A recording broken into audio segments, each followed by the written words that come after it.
Hi, cool girls. Welcome to a new episode of Cool Girls Create.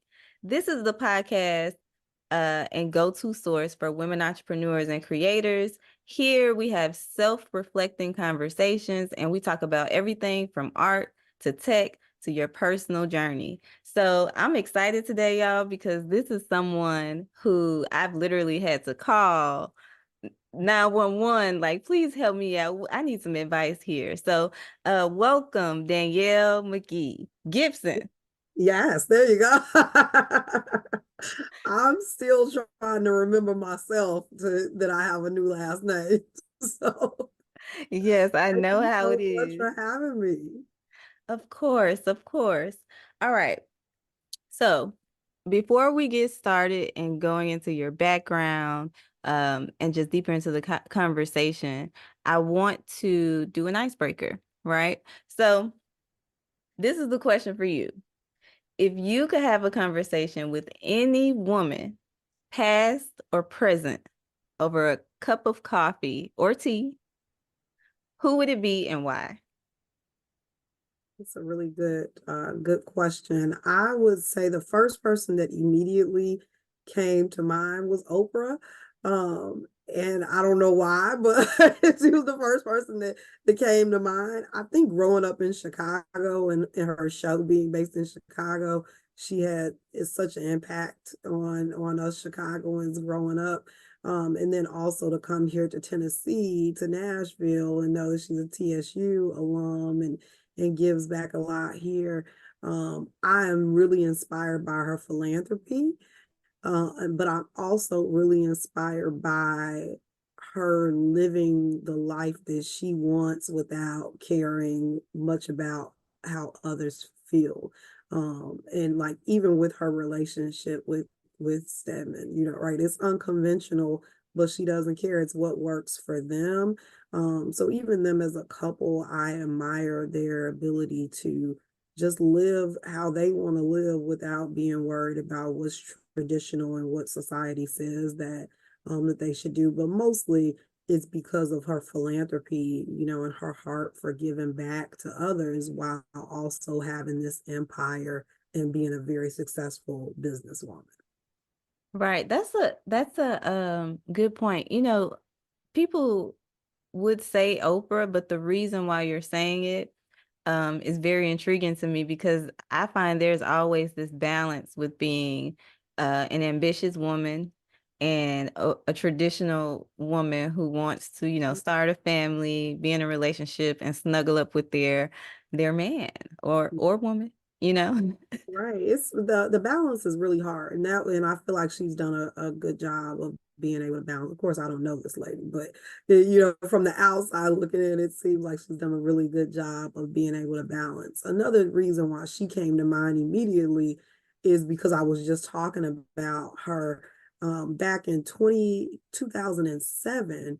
Her and Gail and several other women went on a retreat to Miraval in Arizona to this spa wellness retreat. And ever since then, I've been wanting to make a trip there, like just because it looks amazing from a self care and wellness perspective.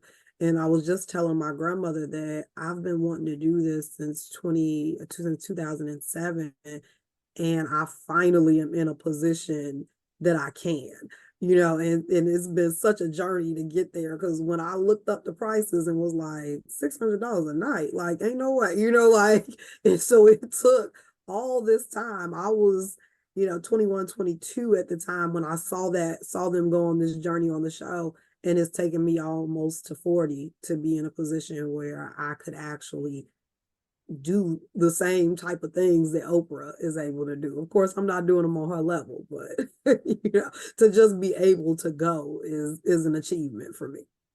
Right. And I agree. So this is a perfect segue into introducing um your background to our audience a little bit more. So um Danielle is a Chicago native. She mentioned that before. And so, whoop whoop, Chicago. I Um, always fit it in at some point. So you know, you We on the same page. And she is also a social entrepreneur who has built not one, not two, not three, but four brands that all really support and provide resources for Black-owned businesses. And she is an HBCU professor, y'all. So I want to dive into a few things here, but let's talk about your journey with Black Business Boom. And I want to start here. To me, just doing research, it seemed as if you took a career turn or transition or had a second life when it comes to, where you started in your career and where you are now. So just talk to us about that journey. So I launched Black Business Boom October 2018. So we just celebrated 5 years in business. We were the Groupon for Black-owned businesses at the time. I was still working in healthcare. I was a senior manager at that time, managing a team of 10, going in the office every day and trying to also build this platform for Black-owned businesses. And it was quite a struggle. And I actually, in my professional career, took a pay cut to take a different job where I could work remotely and work and focus on building my business. So, I mean, I took, probably like a 15% pay cut just to have the freedom I felt like I needed to run to grow this business because I had so much faith in what I was doing. Um, did other things like moved from one apartment upstairs to downstairs just to be able to save on rent, to be able to invest in my business. And it was just me doing everything.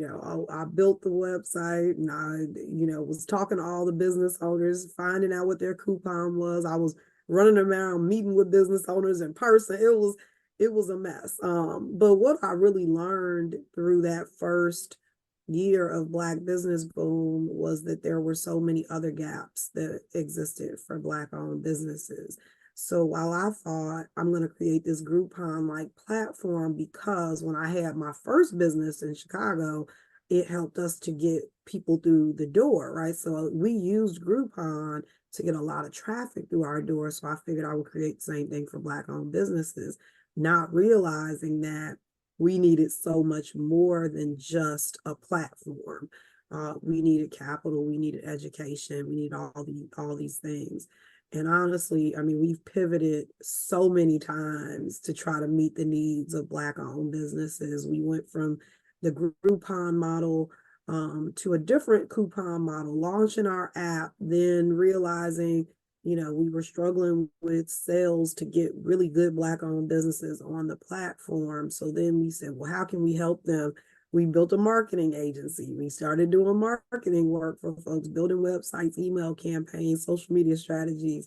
And then we realized, that's not really meeting the people where they are, because what we have to charge for that work, a lot of Black owned businesses don't have the capital to invest. So that's when Bowman University was born. And we said, well, we will just start to teach folks these things. And so in 2020, we things kind of took off with Bowman University, but at the same time, on the agency side, we started doing work for the state of Tennessee, which really helped to get us through the pandemic. And I'll tell you, one night, and I was very unhappy with this new job that I had, but I was still doing both. It was 2 years of me working the business and working, the job. And we started to get more coverage and all kind of stuff that led the job to kind of really start to scrutinize a lot of my work. They were seeing me on the news, all kind of stuff. So then they're coming to me like, maybe you need to talk to HR. Well, it was a mess. So it became really uncomfortable. And, one day I just decided I'm putting in my 2-week notice. I'm going to bet on myself and I'm going to take the leap of faith. And I know I can go and make money, and I also knew I can always get another job. Like I will never, not be able to get a job. I worked in healthcare. I've had a great career.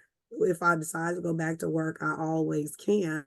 And I had done it before. When 12 years ago, I quit my job and went full time with entrepreneurship and had to go back to work, and that's how I went back and went into healthcare and built my career. So, I'd already been down the road of being embarrassed about going back to work, and all that. So I'm like, it is what it is. If I got to do it again, I got to do it again. It's not a big deal. I'm not going to be embarrassed this time. It's just, you do what you got to do. And so 2020 quit the job, and it's just been like full force ever since, every day waking up, finding ways to support Black owned businesses and just live free for the most part, having the freedom that I've always desired. So that kind of brings us to where we are today. That was that was said so eloquently. So it was a few things that stuck out to me. The number one thing is building your business while you also had your career or job, and then not being afraid to go back if you have to. And I can definitely relate to that mindset, because that's the sentiment that I had coming from, commercial banking and having an accounting degree. Child, it's always gonna be there. So I like to really emphasize that point, because I think a lot of people hinder themselves from fully going for their dreams or things that they're passionate about, because they have a fear of not having security or being embarrassed about uh If it failing. doesn't, mm-hmm. And I'm doing air quotes because It's not a right, it's not a failure. And if y'all been listening to this podcast, y'all know how I feel about failing forward and everything being a learning process. And mm-hmm. so I do want to discuss another key thing that you brought up with challenges when it comes to Black owned businesses. But I want to go a little bit further into the challenges that Black women entrepreneurs have in general. What's your experience with that? What do you think the top challenges are that we face or that you've had to face and overcome? Yeah, I mean, the capital gap is even larger for Black women, especially when you start to talk about venture capital, accessing angel investing, those type of things. I think many times we are we have an issue with balance as well. So it is a balance and act of working the job, growing the business, taking care of family, taking care of the household. There's just a lot on us. We feel like we need to be super women. And many times when we don't play up to that role, we are scrutinized, right? So, it's like, how am I supposed to wake up every day, make sure the house is together, I go to work or work from home, whatever it is, because even working from home is work, right? And it's mentally exhausting, even if you physically are not not tired. You got to make sure all the things are done around the house. You got to drink your water. You got to try to stay in shape, right? Like you got to keep your hair done. You got to go Gotta get your look nails good done. now. Got to get exactly, like, it's all this pressure to be all these things, and it can be depressing. Like, it can literally cause anxiety and depression, just trying to be everything for yourself and for everybody else. And then dealing with corporate America at the same time is a whole nother thing, because you going to work and they touching your hair, and the microaggressions, and you getting overlooked for promotions. So there's so many things that we deal with as Black women, while also trying to build this business, and not having the funding that we need, not having the support system that we need, because the people around us just don't really understand what we're trying to accomplish and the things that we have to do to get there. So it's very exhausting. I think another thing that we do to ourselves, we many times we lack confidence in what we're building, and our prices indicate that. So our prices reflect the lack of confidence that we have in our business. So we undercharge, we're undervalued, and then we end up undervaluing ourselves because we just want the business. We just want somebody to buy from us. So if I make it cheap enough, then they'll buy from us, but then we're not profitable. This is just a passion project, right? This ain't a business. When the average Black woman-owned business is making $24,000 in revenue a year, that's a hobby, really. They pays you a little money. Like, that's not truly building a scalable business. And so in a lot of cases, we're hindering ourselves. We're like, well, if I just charge $1,000, then they can afford it. And it's not, but it took you 30 hours, to get this done, right? And so now when you break it down, you making less in this business than you making in your job, so we have to find that confidence, which is easier said than done. We have to ensure that we are pricing, what we're worth and what our business and our products and services are worth as well. And I see so many Black women that aren't. Girl, you hit a nerve. You definitely hit a nerve because to me, and this is something that I've struggled with, it doesn't matter how many accomplishments I have or make. It doesn't matter what strides I take in the business. In the back of my mind, there's always this internal battle of being confident in my skill set, my work, the project, my abilities. And I know that a lot of that stems from um, how we have been conditioned as women. And even I'll tell you a story about today. So I'm getting ready. It's a work day. I work from home. Uh, and I'm like, I got 2 podcasts today, talking to my husband. And then I just started kind of straightening up, right? And he's like, T, what are you doing? And I'm like, well, now that I don't feel like I have to work as hard this week, I want to, get into my my domesticated duties and make sure that I'm like straightening things up and doing all those things. And then he stopped me and he was like, "Girl, if you don't like go get ready for your podcast and do what you need to do." And I said back to him like, "You know what? Thank you for that reminder because in my head I'm thinking I have to be on top of this, everything, all the time. And it's just difficult and impossible to be It's this not. superwoman, Yeah, right? right. So our cleaning people were here yesterday, I and know that's right. and I sat here at my computer and laid in the bed with my computer while they cleaned the rest of the house. Mm-hmm. And I didn't feel bad about it. And my husband was here too, and we were both working while they were cleaning the house. And so the way I look at it is like the 2 hours that I got back in my week, I can be using to make some money, or I can be using them for us to sit on this couch and relax together, and or to get a workout in, or I mean, there are other things that make me a better person than, and I don't have to prove my worth as a wife or as a woman by making sure that the house is clean. Like, I make sure that the house is clean. I book the cleaners, like, Yes, so exactly. so it's like we have to take care of ourselves and be confident in that most of us are doing the best we can do every day. And that's okay. Our best doesn't look like everybody else's, but like, my day is not, I'm not killing it like Beyonce is killing it out here. Like, but I'm doing the best I can, the best Danielle can do.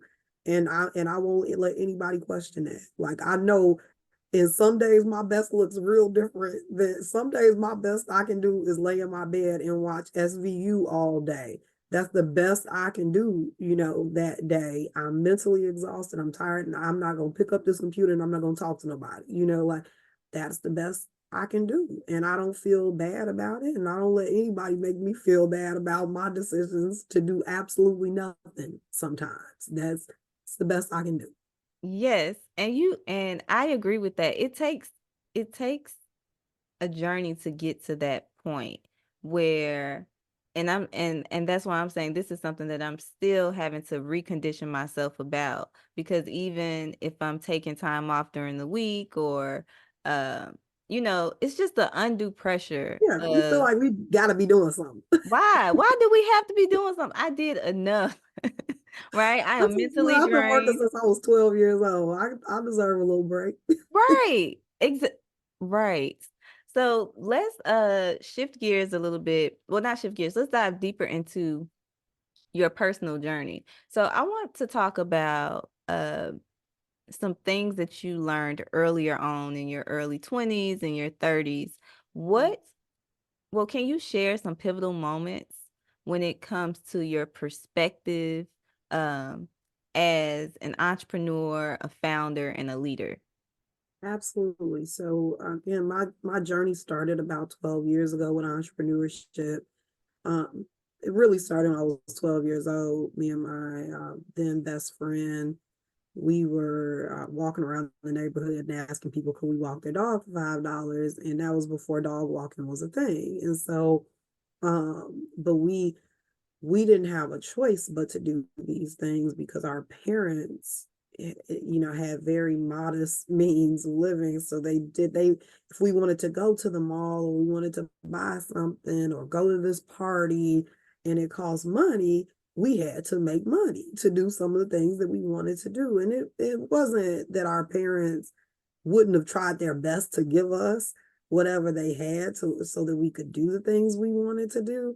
They just didn't have it, and we knew that. And so I think we always wanted to supplement what they were able to do because we were just so appreciative of the things that they did do for us. So, that and that part of my life, my father kind of always told me, you always have a side hustle. Like, I feel like I was like in high school and he's like, you always got to be out here making money. You always got to be. And so, like I said, I started working at 12.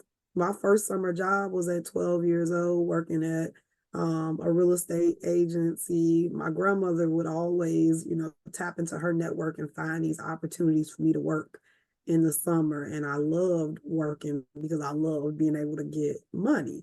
And I was willing to go to school, and it went from just working in the summer to working to getting on the bus, going to the mall, working in the mall after school in high school, and then going home doing homework at 9:30, 10 o'clock at night, and doing it all over again the next day. So I've always had this hustling spirit in me. And then Antonia, my same friend that I was out dog walking with in our early 20s, she was the first to start a business. So it was a group of us, three of us, me, Antonia, and Talia. And Antonia started her business first. She started a boutique, started online, and then she opened a brick and mortar in Miami. And that was about 13 years ago, and it was so inspiring to me and Talia. And so Talia opened a cleaning company, which she still operates today. And we just spent this time pouring into each other and like, hey, I got an idea for this business. And we would help name each other's businesses. And we had all these ideas of all these things that we wanted to do. But seeing my friends really step out and do it was what gave me the confidence to do the same thing. And we found different ways to partner and collaborate. So that really gave me the confidence to step out and start my own business, was seeing my friends do it with my father in the back of my head saying, you always got to have a way to make some extra money. Like, so I spent time bartending, cleaning houses, doing, whatever. I bartended for years while also working as a full-time banker because I believe that you always had to have a way to make some extra money. So again, that hustle, I've just always been a hustler. I was, going to school, getting my MBA, working as a banker, and then bartending, all at the same time because I always have wanted to do what I want to do. So, and so I think also Antonia has continued to inspire me. She passed away 7 years ago, and she was a business owner until the end of her life, and and I was just kind of moving to Nashville, and it was a very pivotal time in my life when she passed away. I just met my husband, and her passing away inspired me to go even harder. She inspired me to, and also inspired some of the philanthropic things that I do as well. But her death was definitely she's played such a pivotal role in my journey, starting at 12 years old, and now 26 years later, is she's played such a key role in so many parts of my life. So those are the things that really stand out in my journey, are my memories of her, and the encouragement from her. Seeing her doing it, being inspired by that, having her words of encouragement, having her giving me business advice as I was building my first business, all are the things that have kind of brought me to where I am today. Wow. Well, sorry to hear about your friend. Um, you made me think about, the importance of having not just a support system around you, but people that are like-minded. And just reflecting on my own business journey or entrepreneurial journey when I was in my 20s, I wish that I would have been more intentional about surrounding myself with other people who were in the same space and stage in their life. Yeah. And yeah, and I think I actually met you. Has it been it's been like 6 years. It's It's been a while. probably been, yeah, close to it. Yeah. I met you in the first year and a half of me going full time. And so I just appreciate you sharing that story about your friend and how she's been pivotal in your life. And yeah, just reiterating that when you're coming up, well, one, it's never too late to change your circle, surround yourself with people who are like-minded. Um and especially if you're an entrepreneur, it's one of the most lonely journeys that you can take in Yeah. life. And it doesn't matter if you're married, if you're Does single, not. if you got kids, parents, it does not matter, Does not. right? It So does. let's talk about that a little bit more because entrepreneurship is glamorized in so many ways. Uh and so I like to touch a little bit on the dark side or the hardships of entrepreneurship. So, can you share with us um, some of the hardships that you've either had to face as an entrepreneur and how you've gotten through them, or lessons that you've learned when it comes to handling those hardships as an entrepreneur? Absolutely. I mean, there's been so many. And honestly, that is why I have the Black Business Boom, because my goal is to try to eliminate some of those hardships for other Black business owners. The first one that comes to mind is when we opened our spa in Chicago, and we just found a space and signed a lease, and then we were like, oh, we need to go get a business license. And then we found out when we did that the space that we leased was not licensed, it was not zoned for massages. So we had to completely work around not being able to give massages in a spa. That was a mess. I learned so many things through that journey, of just how to have a strong financial foundation as a business owner, how to calculate your break even point, when you got to pay a lease, you got to pay your rent every month, and you got lights that you got to keep on. You got to get a little good at math at that point, figure out how much do I at least need to bring in this month to make sure that that's paid. And I'll tell you, we kept the spa open for almost 5 years, but we were never really making money. Like we were making enough to keep the lights on and keep the doors open. And that meant that I had to go out and clean houses and bartend and drive Uber and Lyft every weekend, and do all these things just to pay my own bills. because again, the embarrassment. I didn't want to go back to work. My mama said to me for a year and a half, Danielle, you need to go get a job. You need to go. And I was like, no, it's gonna take off. Yeah. And at the same time, my mother was my business partner and she was still working. So I kind of dealt with more of the day to day. And I was like, we need to invest in some marketing. She was like, I'm not spending another dollar on another thing, in this business. And so learn the importance of investing in marketing and how, not doing that can really hinder you as a business owner. As I said earlier, we used Groupon. That helped us to get folks through the door. But then how do we keep those folks coming back? So that's how I started to learn about loyalty marketing, and how do we use Groupon to attract them, but use email marketing, text marketing, and all these other things, and loyalty programs and things to keep them coming back, because that's where we would really make our money, because you don't make no money from when you using Groupon. So those are some of the things I learned in just that short period of having that business, but that also led to me filing bankruptcy. So during that same period, I had a second business with my ex-boyfriend. He's a chef, and he was off on Fridays, and at the time I was off on Fridays before I quit my job.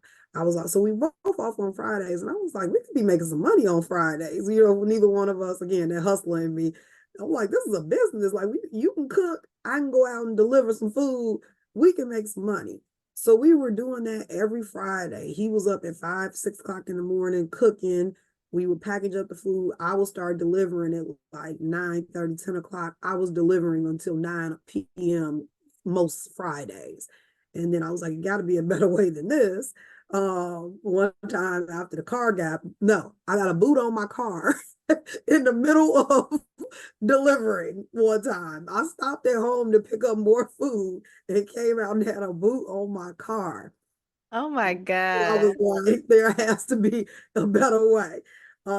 Again, broke. And so, even being able to get that boot off my car, it was a mess. So then we started doing these in-home dinners, and we started making a lot more money for a lot less work, right? So we were charging $300-400 for these private dinners, and it maybe cost us $60 to get everything we needed in a little bit of time. And so that started to make me think about, how do you work smarter, not harder? And that's something that I learned through that journey. Like, how can I maximize my time, make the most money, have the least amount of overhead possible, and spend the least amount of time actually performing the work.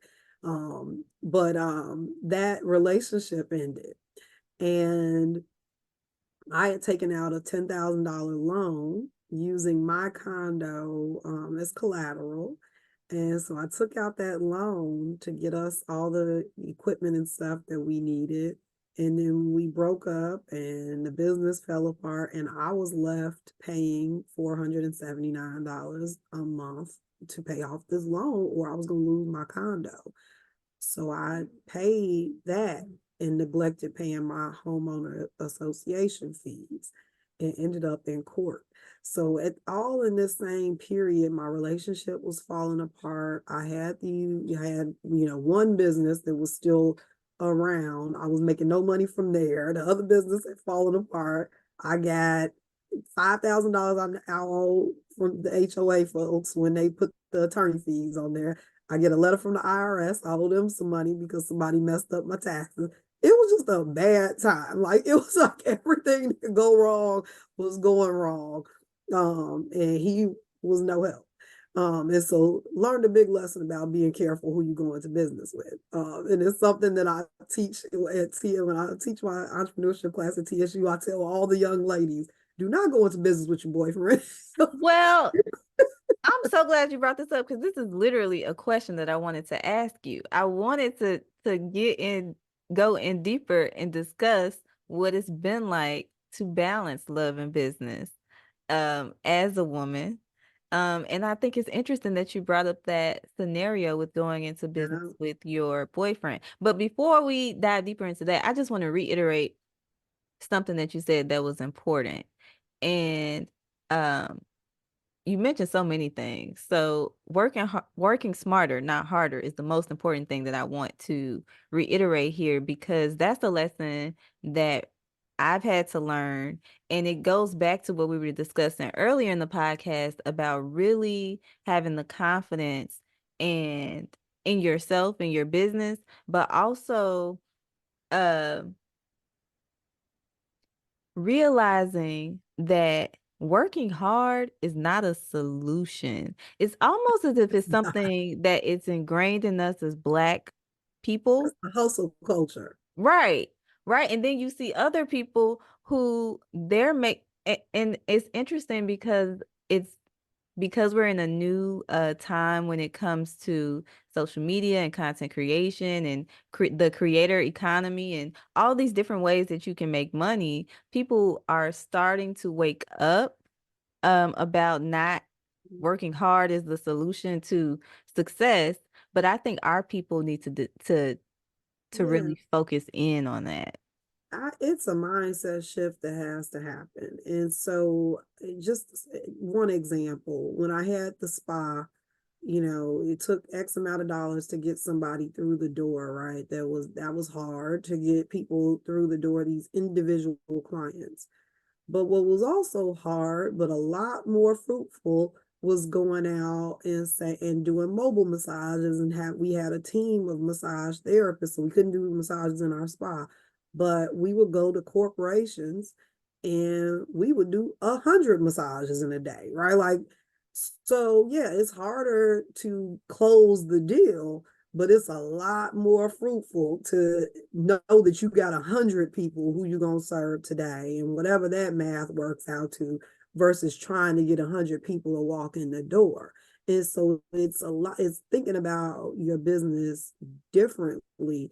Again, it's much easier for me to go out this one day with this team and service people all day, and I'm making more in that one day than sitting in this spa and trying to get people to come in for weeks, like, so there, and again, same thing with the chef service. 10, yeah, it's easier to sell somebody on a $10 meal that I'm bringing to your job, and yeah, you might get 10 coworkers, but it's a lot easier for us to go out and do one dinner for $400 that we just got to go to the grocery store, get the stuff for that, get there, set it up, cook it, and then we're gone. And a whole lot less time for the same amount of money. So I think it really starts to come down to when you think about what your time is worth, and you put a dollar amount on what you feel like your time is worth, and you will then start to realize you got to shift the way you do business. Right. Because your time is the most valuable thing that you have. But that hustle culture, that's trash. I'm asleep 8 hours every night. If it don't get done, it don't get done. I might have to send an email and tell you, I'm running behind on getting you this proposal. It'll be there tomorrow, whatever it takes. But, our health, we got to focus on our health, especially as Black people. If you aren't sleeping, aren't eating properly, aren't making time to at least go walk around the block a few times and get, I mean, you may not be heart healthy. There's so many things that will contribute to us not being able to even work our business, because we know if we don't take the time and shut it down and focus on ourselves, our body gonna just shut down for us, and then now you really in bad shape, and now you're trying to fix something that you could have prevented in the first place. Yeah, you doing all the preaching for me. Look, But to this love amen. thing, like I said, definitely don't start a business with your boyfriend. Well, yes, because and well, y'all. Well, technically, I started my business with my husband, but it never even crossed my mind to do that as a while we were like, I guess, dating or earlier on in my 20s. No, Maybe you was I broke. wasn't even If surrounded you by dating somebody, entrepreneurial men. when you dating somebody broke, then you try to find ways to help them, right? And so what I'm not gonna do is take money out of my account and hand it to you, but I am good at being like, here's an opportunity, and I will help you to build this thing. So it was all branded under his name and everything, but I was doing all the booking, the marketing, running around, driving around, dropping off stuff. So I saw potential in him and I wanted to expose him to better and give him better. But that's not how you need to be operating with a boyfriend, honestly. I mean, and especially once you start getting in your 30s. Nah, like I just saw something on social media. I'm not looking for potential. You need to come already potential. Like that's where like I don't want nobody who I can see it in you. Like I no, need to see results. together. What's on the Yeah, like table right come to now? because how are you adding to my life? Like it's and I'm all about balance and giving. And, I've supported my husband and same thing with him. I mean, at this point we were, had been in a long-term relationship. We were engaged and I was like, you do this, you're great at nutrition. You can really help people. And he was like, I've thought about, I could do nutrition coaching. I could, partner with some personal trainers that don't do nutrition and offer nutrition help. And I'm telling you, before we weren't even living together at the time. Before I could get home that day, somebody was on his phone calling him because they were like, somebody signed up and said that you were interested in nutrition coaching. So I am really good at, seeing an opportunity for someone and pushing them. You can't mention a business around me if you're not ready, because Right, because I'm it's giving time you to go. action items. I'm the same way. I'm like, oh, you thinking about this? Well, you could do this, you could do that, you could do this, you could do this. We taking action over here. Right, let's go. We're not just talking about business. But it's been a pleasure to support my husband and his journey. And as far as like the balance, the great thing about my marriage and our relationship in general has been that he supports everything that I do, but from a distance. He don't get into the weeds of what I got going on. He just lets me do me. That is what I need. Everybody is not like that.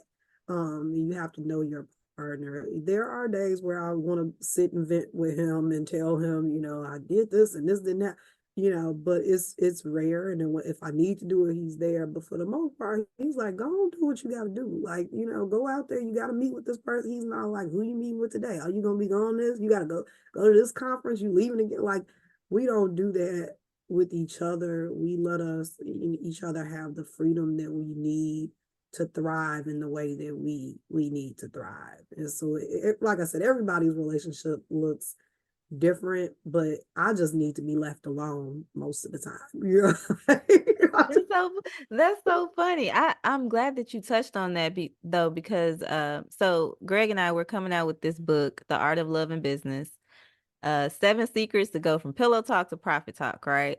And one of the things that we discuss in the book is being able to have a healthy dynamic. So you can have 2 entrepreneurs that are 2 separate different businesses. You can have one person that has their corporate career, the other person is a business owner, or, both of you in together in the business like us. And either way, the most important thing is that you all find your groove. Like, if you want to be left alone and he knows that works for y'all. For us, we're buddy buddies, so we like to be all up under each other all day long, and so that works for us. But we have people looking at us like, how do y'all how do Yeah, y'all do we this? couldn't do it. Like, I mean, I've offered him a job with me. I've been like, hey, because we so different that like he's super overtly analytical, which I feel like would probably drive me crazy, but at the same time, it could help improve the business. And we've just been like, yeah, it sounds good, but like what could our relationship survive that? We already in this house all day with each other. Like we both work Yes. from home. So we made it through the pandemic together every day up under each other.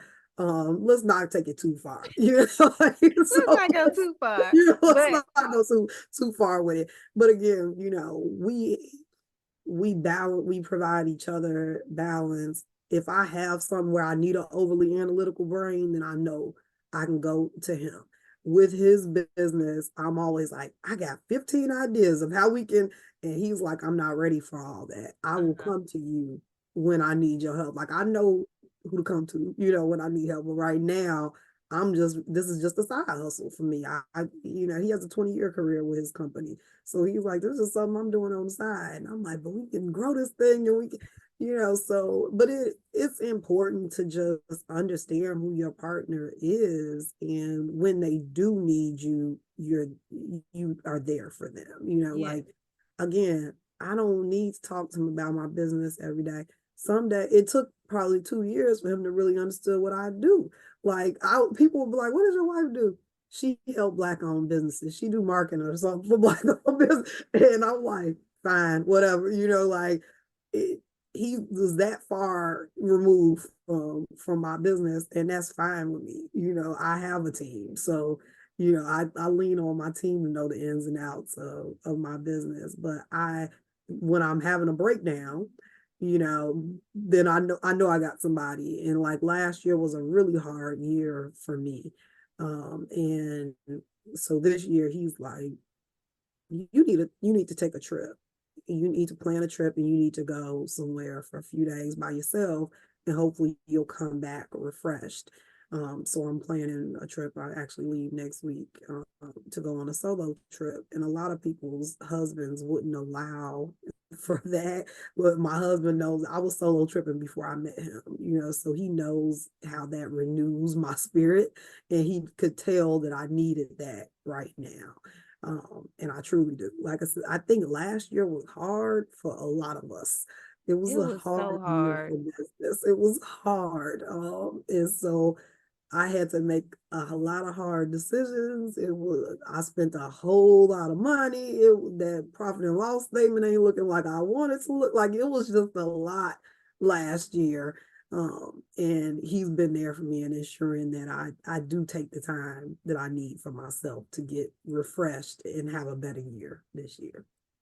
And that's all that you can ask for in a relationship is just the a true understanding of each other and establishing what your roles and support is going to be because and things change like you said it may be times where he comes to you and says okay I need some advice on this or what are your ideas for this and other times where he's like I got it and I think that's important for people that are in long-term relationships to realize because we just put so much pressure on each other to be each other's everything all the time Yeah. and I'm here to tell y'all, after being married for the last going on 6 years now, together with my husband for 10, it's impossible to be everything to your spouse. So I agree wholeheartedly, blah, blah, wholeheartedly with that. Okay, so we got a couple more minutes, and I really, really want to talk about scaling businesses. And so I have two main questions for you. Now, the first one um, is about I'm trying to see what question I want to start with first. So it's two things that I think are important with scaling that might not be typical, and you tell me what your thoughts on. Um, from a personal branding perspective, I think that that's a major piece that people overlook when it comes to getting visibility for their businesses. And then the other part is strategic partnerships. And you mentioned a little bit about this earlier in the conversation, but I want to touch on these two things specifically because I believe that our people don't really understand the value of building a personal brand or brands in general, and they Mhm. definitely have been burned by their experience with partnerships and collaborations. Yeah. So, from a scaling perspective, what are your thoughts on these two things? Yeah, I mean, I'm gonna be honest with you. I've fought having a personal brand for a while myself, so I understand where folks are coming from when they don't want to do it, and because it can be very uncomfortable. Like I'm like, I do good work. My company does good work. Focus on that.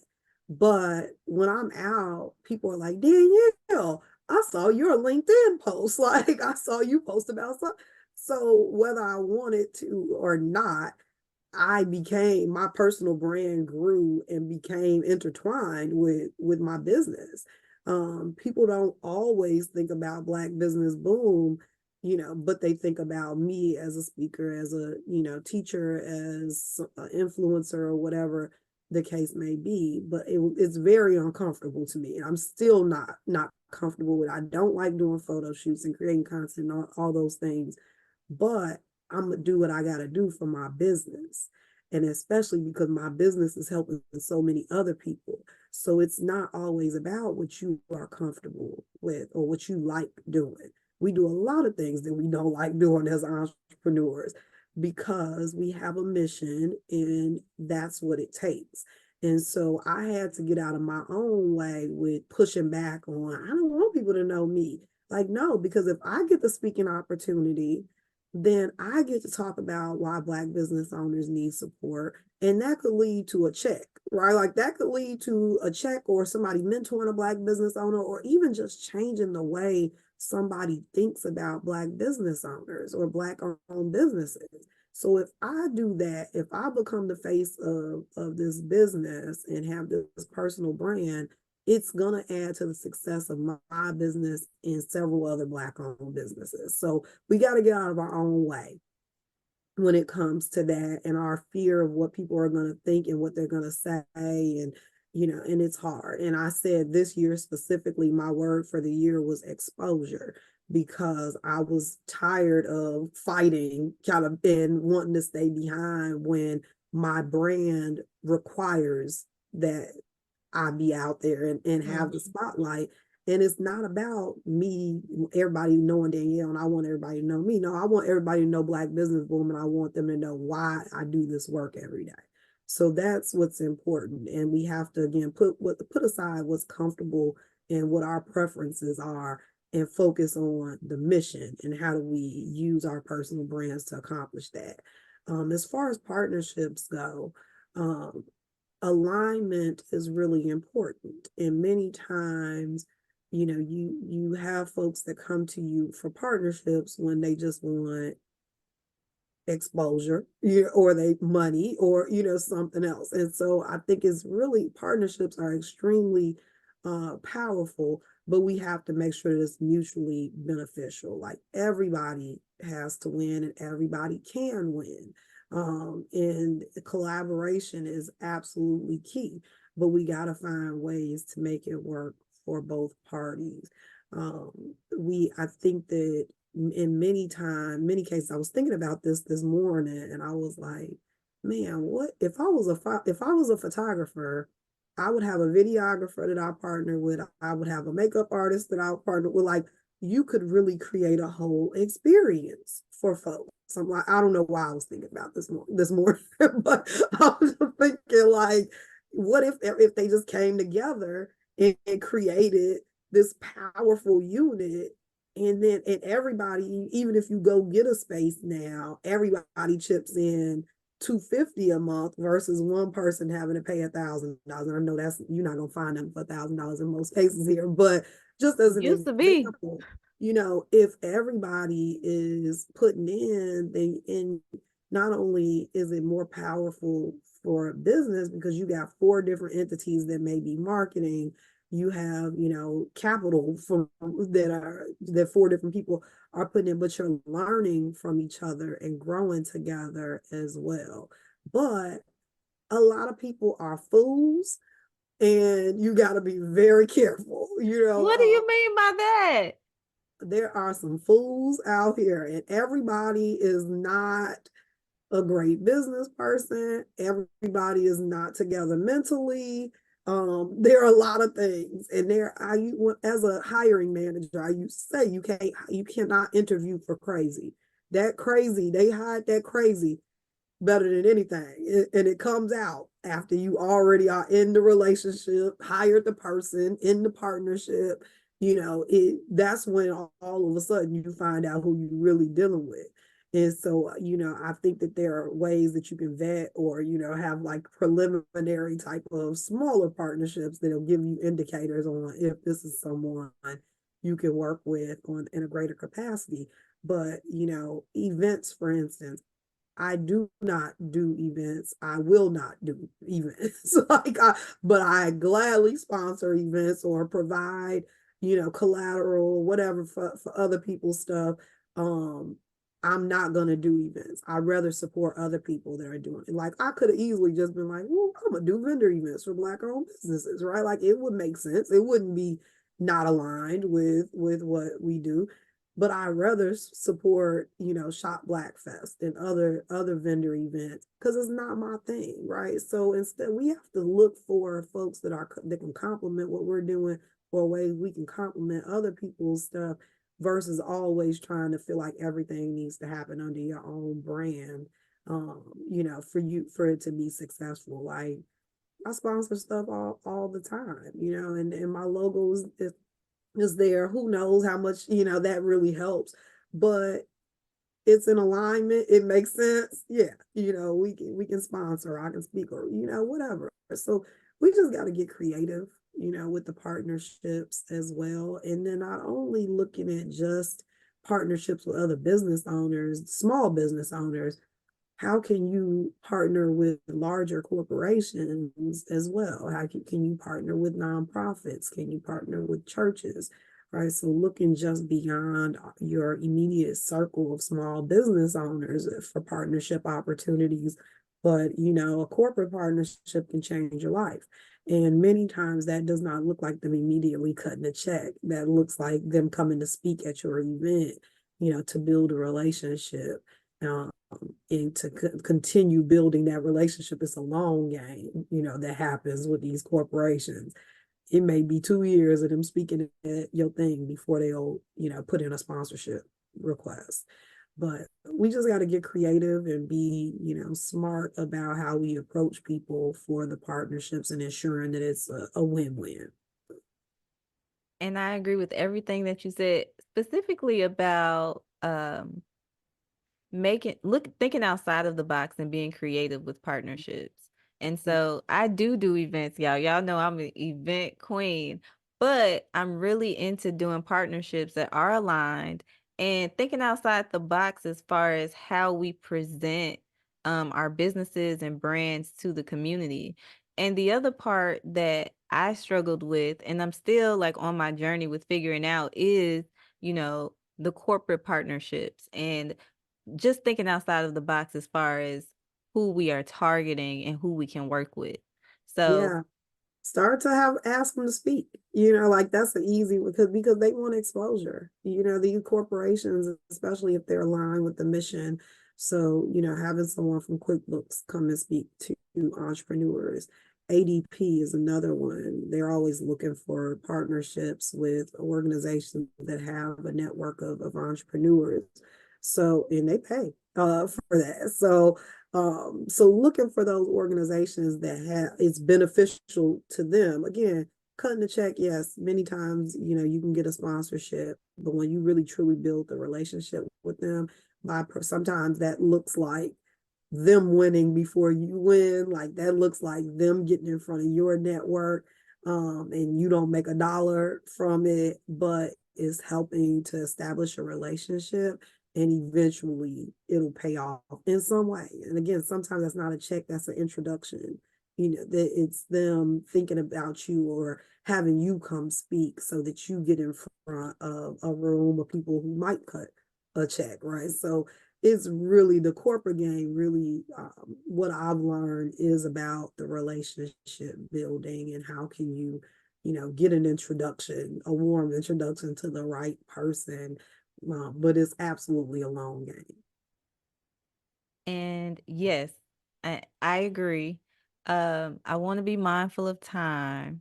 So I would like for you to give the final word to our audience about and to the cool girls. So the cool girls are creative women, ambitious women, and we're passionate. We're just trying to figure out how to monetize our passions, how to create sustainable businesses.